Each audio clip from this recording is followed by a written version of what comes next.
ప్రాచీన భారతీయ సంస్కృతి సంపదలకు ప్రతీక మన పవిత్ర గోమాత. భారతీయులకు ఆనాది నుంచి ఆరాధ్య దేవత. చతుర్వేదాలలోనే కాక హిందూ ధర్మశాస్త్ర గ్రంథాలలోనూ, భారత రామాయణ భాగవతి పవిత్ర గ్రంథాలలోనూ గోమహిమ అసామాన్యమైనదిగా అభివర్ణించబడింది. శ్రీకృష్ణ భగవానుడు స్వయంగా గోమాతను పూజించి సేవించి గోపాలుడిగా వాటి ప్రాముఖ్యతను వివరించాడు. దేవతలతో సరిసమాన కీర్తిని గడించిన గోవు ఎలా ఉద్భవించింది? గోవులలో కపిల గోవుకు ఎందుకంత ప్రాముఖ్యత సంతరించుకుంది? అన్ని లోకాలలోకెల్లా గోలోకానికి అంత ప్రాశస్త్యం రావడానికి కారణమేమిటి? అసలు మహాభారతంలో గోవు విశిష్టత గురించి ఏం వివరించబడి ఉంది వంటి ఆసక్తికరమైన అంశాలను ఈరోజు మన వీడియోలో తెలుసుకుందాం. పూర్వం విశ్వకర్మ గొప్ప తపస్సుకు పూనుకున్నాడు. అమృత రూపిణి, కామరూపిణి అయిన సురభి అనే ఒక కన్యను మానసపుత్రికగా సృష్టించాడు. ఆమెతో పాటు మహా తేజవంతుడైన ఒక పురుషుడిని కూడా సృష్టించాడు. ఆ పురుషుడు ఆ కన్యను చూసి మోహించి ఆమె కొరకు పరితపించసాగాడు. అది చూసిన బ్రహ్మ మార్తోభవ అంటే నీ పరితాపము ఉపశమించుగాక అని దీవించాడు. అతడికి మార్తాండు అని పేరు పెట్టి సురభినిచ్చి వివాహం జరిపించి, మీ ఇద్దరికి పుట్టిన సంతానం యజ్ఞయాగాదులకు అవసరమైన పాలు, పెరుగు, నెయ్యి సమకూరుస్తాయి అని చెప్పాడు. అలా వారిద్దరికీ గోవుల సంతానంగా జన్మించాయి. సురభి మార్తాండులకు 11 మంది సంతానం ఉద్భవించారు. వారే బ్రాహ్మణులకు మూల పురుషులు. వారే ఏకాదశి రుద్రులు. వారి పేర్లు అజపాదుడు, అహర్విజ్ఞుడు, త్రయంబకుడు, వృషకపి, శంభుడు, కాపాలి, రైవతుడు, హరుడు, బహురూపుడు, ఉగ్రుడు, విశ్వరూపుడు. ఈ ఏకాదశి రుద్రులను లోకమంతా పూజించారు. ఏకాదశి రుద్రుల తర్వాత గోసమూహం పుట్టింది. ఆ ఆవుల ముఖంలోనూ, కొమ్ముల్లోనూ, నాలుకల్లోనూ ఇంద్రుడు ఉన్నాడు. మలద్వారము, మూత్రంలో వాయుదేవుడు ఉన్నాడు. మూపురంలో శివుడు, పాదాలలో దేవతలు, కడుపులో అగ్నిదేవుడు, పాల పొదుగులో సరస్వతీదేవి, పేడలో లక్ష్మీదేవి, పంచితంలో కీర్తి, రక్తంలో చంద్రుడు కొలువై ఉన్నారు. గోవు హృదయంలో భగుడు అనే దేవత, పాలల్లో బ్రహ్మదేవుడు, వెంట్రుకలలో అనుష్ఠానములు, తోకలో యమధర్మరాజు, కన్నులలో సూర్యుడు, చర్మంలో తపస్సు, తేజము అధిష్టాన దేవతలుగా ఉన్నారు. ఆవు కాలల్లో ఉన్న కీలల్లో సిద్ధులు కొలువై ఉన్నారు. సమస్త దేవతలకు ఆలవాలమైన గోవు మహత్యమును ఎన్ని విధాలుగా వర్ణించినా పరిపూర్ణము కాదు. వాటిలో కపిల గోవు మరింత పూజనీయమైనది. ఒకనాడు ఆవులన్నీ హిమాలయాల మీదుగా విహరిస్తూ ఉన్నాయి. ఆ సమయంలో ఒక లేగదూడ తన తల్లి దగ్గర పాలు తాగుతూ ఉంది. ఆ పాలు నురగ గాలికి ఎగిరి అక్కడే తపస్సు చేసుకుంటున్న పరమశివుడి తల మీద పడింది. పరమశివుడికి కోపం వచ్చి 3వ కన్ను తెరిచి ఆ ఆవులను చూశాడు. ఆ ఆవులన్నీ ఆ కోపాగ్ని వేడికి ఎర్రగా అయిపోయాయి. ఆవులన్నీ బెదిరి తలో దిక్కుకు పారిపోయాయి.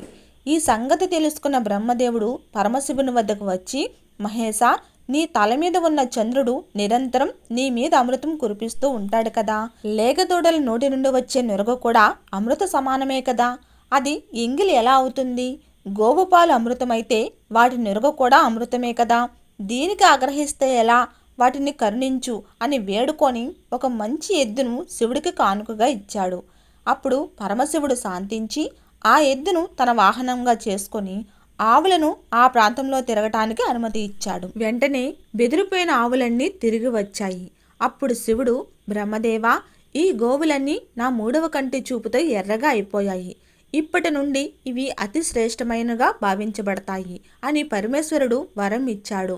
సాధారణంగా కపిల గోవులకు చెవులు, ముక్కు, కళ్ళు, కొమ్ములు కపిలవర్ణంలో ఉంటాయి. అలా కాక ఏ ఒక్క చోట ఎర్రగా ఉన్నా చాలు, అది కపిల గోవు అని పిలువబడుతుంది. ఇక శరీరం అంతా ఎర్రగా ఉంటే ఇక దాని మహిమ చెప్పవలసిన అవసరమే లేదు. ఆవులు దేవతలతో సమానంగా నేటికి పూజింపబడుతూ ఉన్నాయి. గోలోకమునకు సంబంధించి ఒక కథ కూడా ఉంది. త్రిశిఖరము అనే ఒక కొండ ప్రాంతంలో భృగువంశంలో పుట్టిన కొంతమంది మునులు ఆశ్రమాలు నిర్మించుకొని తపస్సు చేసుకునేవారు. వారిలో సుమిత్రుడు ఒకడు. ఒకరోజు అంగీరసుడనే బ్రాహ్మణుడు గోశర్కర అనే తీగను సుమిత్రుడికి ఇచ్చాడు. సుమిత్రుడు దానిని తన గోవులకు ఆహారంగా ఇచ్చాడు. ఆ ఔషధిని తిన్న ఆవులు ఏపుగా పెరిగి ఆ గోవులకు తామర తంపరగా సంతానం పెరిగింది. అలా ఆ గోవుల సంతతి పెరిగి మందగా ఏర్పడ్డాయి. సుమిత్రుడు ఆ ఆవుల మందను చూసి బాగా మురిసిపోయాడు. ఆ ఆవు దూడలు తల్లుల పాలు తాగుతూ ఉంటే వాటి నుండి వచ్చే నురగను తాను సేవించసాగాడు. అప్పటి నుండి అతడికి పేనుడు అనే పేరు వచ్చింది. ఆ ఆవులకు కామరూప విద్య కూడా ఉంది. ఒకరోజు కొన్ని ఆవులు చక్కటి స్త్రీల రూపం ధరించి సమీప కొలంలో జలకాలాడుతూ ఉన్నాయి. వాటిని చూసి అక్కడే స్నానం చేస్తున్న కొన్ని గోవులు, మీరు ఎవరు, మీకు ఈ మనుషుల రూపంలో ఎలా వచ్చాయి అని అడిగాయి. అప్పుడు స్త్రీ రూపంలో ఉన్న గోవులు, మేము బ్రాహ్మణులకు సేవ చేస్తూ ఉంటాము. యజ్ఞములకు, పితృకార్యములకు, అతిథి సత్కారములకు బ్రాహ్మణులకు ఆహారంగా ఉపయోగపడే పాలు ఇస్తాము. బ్రాహ్మణుల పొలంలో పని చేయటానికి మా పిల్లలను పంపుతాము. మేము చేసే మంచి పనుల వలన మాకు గోలోక ప్రాప్తి కలిగింది అని పలికాయి. మిగిలిన గోవులు తమకు కూడా గోలోక ప్రాప్తి కలగాలనే తరుణోపాయం చూపమని కాంతల రూపంలో ఉన్న గోవులను అడిగాయి. అప్పుడు ఆ గోవులు, రంతీదేవుడు ఒక యజ్ఞం చేస్తూ ఉన్నాడు, మీరు అక్కడికి వెళ్ళండి. ఆయన మిమ్మల్ని ఆ యజ్ఞంలో బలి ఇస్తాడు. మీకు గోలోక ప్రాప్తి కలుగుతుంది అని పలికాయి. వెంటనే ఆ ఆవులన్నీ రంతీదేవుడి వద్దకు వెళ్ళటానికి సిద్ధమయ్యాయి. కానీ అందులో ఒక గోవు సందేహం వెలబుచ్చింది. మనం మన యజమాని సుమిత్రుడిని అడిగి కదా వెళ్ళాలి అని అన్నది. వాటిలోని కొన్ని ఆవులు, సుమిత్రుడు మనం వెళ్ళటానికి అనుమతి ఇవ్వడు కనుక మనం అతడిని చంపుదాము, అప్పుడు అతడు కూడా గోలోకంకు వస్తాడు అని అన్నాయి. కానీ అవి సుమిత్రుడిని చంపలేకపోయాయి. అయితే కాంతల రూపంలో ఉన్న కపిల గోవులు మాత్రం, మేము సుమిత్రుడిని చంపుతాము, దానికి బదులుగా మీరు మాకు ఏమి ఇస్తారు అని అడిగాయి. అప్పుడు మిగిలిన ఆవులు కపిల గోవులతో, ఈ రోజుటి నుండి అన్ని రంగుల ఆవులలో ఎర్రని గోవులు శ్రేష్టమైనవిగా పరిగణించబడతాయి అని వరం ఇచ్చాయి. వెంటనే ఆ ఆవులు మారు రూపంలో సుమిత్రుడి వద్దకు వెళ్ళి, అయ్యా, ఇప్పటి వరకు మీరు గోపూజ చేశారు, మేము ఎంతో సంతోషించాము. మీకు ఏం వరం కావాలో కోరుకోండి అని అడిగాయి. అందుకు సుమిత్రుడు, నాకు ఇప్పటి వలె ఎప్పటికీ ఆవుల యందు భక్తి శ్రద్ధలు ఉండేలాగా అనుగ్రహించండి అని కోరుకున్నాడు. ఆ ఆవులు, అలాగే అనుగ్రహిస్తాము, మేము గోలోకము వెళ్తున్నాము, మీరు కూడా మాతో రండి అని అన్నాయి. సుమిత్రుడు, నేను నా గోవులను విడిచి ఎక్కడికి రాను అని చెప్పాడు. అప్పుడు మారువేషంలో ఉన్న గోవులు అతడి శరీరమును తమ కొమ్ములతో ఎత్తి క్రింద పడివేశాయి. సుమిత్రుడు ప్రాణాలు వదిలాడు. అతడి శరీరం మాత్రం కింద పడింది. ఆత్మ మాత్రం గోలోకం చేరింది. అక్కడ ఉన్న గోమాతలు సుమిత్రుడిని ఆదరించి మర్యాదలు చేసి అతడికి జరిగిందంతా చెప్పి, నీకు మేలే జరిగింది, కానీ నిన్నిలా దారుణంగా చంపిన ఎర్రని ఆవులకు మాత్రం ముఖం నల్లగా మాడిపోతుంది అని శాపం పెట్టాయి. తర్వాత సుమిత్రుడి ఆవులన్నీ కూడా రంతీదేవుడి వద్దకు వెళ్ళి, అయ్యా, మీరు మమ్ము యజ్ఞంలో బలి ఇచ్చి మాకు గోలోక ప్రాప్తిని కలిగజేయండి అని వేడుకొన్నాయి.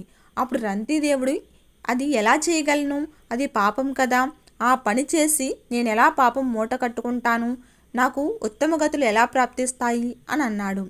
అయ్యా, ఇది మా నిర్ణయం కాదు, దేవతల నిర్ణయం, మీరు ఆచరించాలి. మేము పవిత్ర హోమంలో బలిదానం చేసుకోగలిగితేనే గోలోకానికి వెళ్ళే అవకాశం ఉంటుంది అని అన్నాయి. అందుకు రంతీదేవుడు, అయితే నాది ఒక నిబంధన, మీలో ఏ ఒక్క గోవైనా మోహపరవశంతో బలికి అంగీకరించకపోయినా నేను యజ్ఞం ఆపివేస్తాను అని అన్నాడు. అందుకు గోవులు అన్నీ అంగీకరించాయి. రంతీదేవుడు గోవులను వరుసగా బలి ఇచ్చి హోమం పూర్తి చేశాడు. ఇంతలో ఒక ఆవు తన దూడతో, అయ్యో, ఈ క్రూరాత్ములు నన్ను చంపడానికి వస్తూ ఉన్నారు, నేను చచ్చిపోతే నీ గతి ఏమిటి అని ఏడ్చింది. వెంటనే రంతీదేవుడు ఈ మాటలు విని యజ్ఞంను ఆపివేశాడు. అప్పటి వరకు బలి ఇచ్చిన గోవులు గోలోకానికి వెళ్ళాయి. రంతీదేవుడు స్వర్గానికి వెళ్ళాడు. అలా మిగిలిన గోవుల సంతతి భూలోకంలోనే ఉండిపోయింది. పవిత్రమైన హోమంలో బలిదానమై గోలోకం చేరుకున్న గోవులకు బ్రహ్మదేవుడు వరాన్ని ప్రసాదించాడు. వాటి లోకమైన గోలోకాన్ని అన్ని లోకముల కంటే పైన ఉండేలాగా వరం ఇచ్చాడు బ్రహ్మ. మొట్టమొదటి సత్యలోకం కంటే పైన ఉన్న లోకమే గోలోకం. ఈ చరాచర జగత్తుకు మూలాధారము గోవు. దేవతలకు, సిద్ధులకు, సాధువులకు గోవు తల్లి వంటిది. బ్రహ్మపదమును కోరుకునేవాడు గోవును మనసుతో కానీ, కర్మలతో కానీ, వాక్కుతో కానీ బాధించకూడదు. ఇది బ్రహ్మవాక్కు. వేదము కూడా గోవులకు పవిత్రతను ఆపాదించింది. ఏ గోవును పూజించి దేవతలు మానవుల కంటే గొప్పవాళ్ళయ్యారో అటువంటి గోవుల కంటే పవిత్రమైనది ఈ లోకంలో ఏముంది?